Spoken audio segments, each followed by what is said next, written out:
తాజాగా బాలీవుడ్లో సంచలనం.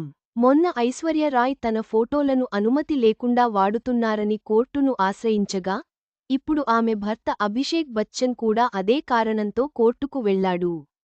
ఇద్దరి పిటిషన్లు బాలీవుడ్లో చర్చనీయాంశమయ్యాయి. ఇటీవల ఐశ్వర్య రాయ్ ఢిల్లీ హైకోర్టును ఆశ్రయించిన సంగతి తెలిసిందే.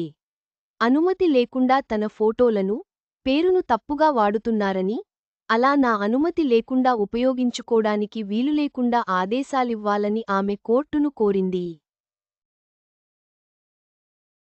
దీనిపై విచారణ జరిపిన ఢిల్లీ హైకోర్టు సంస్థలు, వ్యక్తులు ఎవరైనా ఐశ్వర్య రాయ్ పేరు, ఫోటోలు వాడకూడదు అని తాత్కాలిక ఉత్తర్వులు జారీ చేస్తామని తెలిపింది.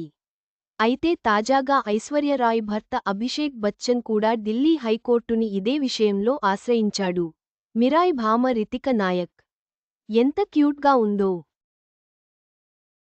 కొన్ని వెబ్సైట్స్ నా అనుమతి లేకుండా నా ఫోటోలు, వీడియోలు వాడుకుంటున్నారని, కొంతమంది వ్యక్తులు ఏతో నా ఫోటోలు క్రియేట్ చేసి అశ్లీల కంటెంట్కు ఉపయోగిస్తున్నారని, నా పర్సనాలిటీ, పబ్లిసిటీ, ప్రైవసీ హక్కులకు రక్షణ కల్పించాలని పిటిషన్ వేశాడు అభిషేక్.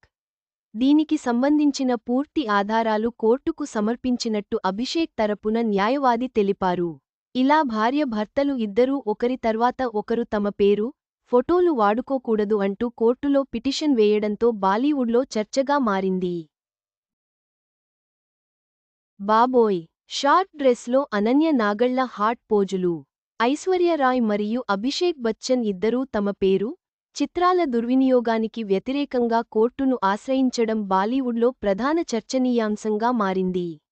ఈ ఘటన ప్రముఖుల ప్రైవసీ హక్కులపై ప్రశ్నలను లేవనెత్తుతోంది.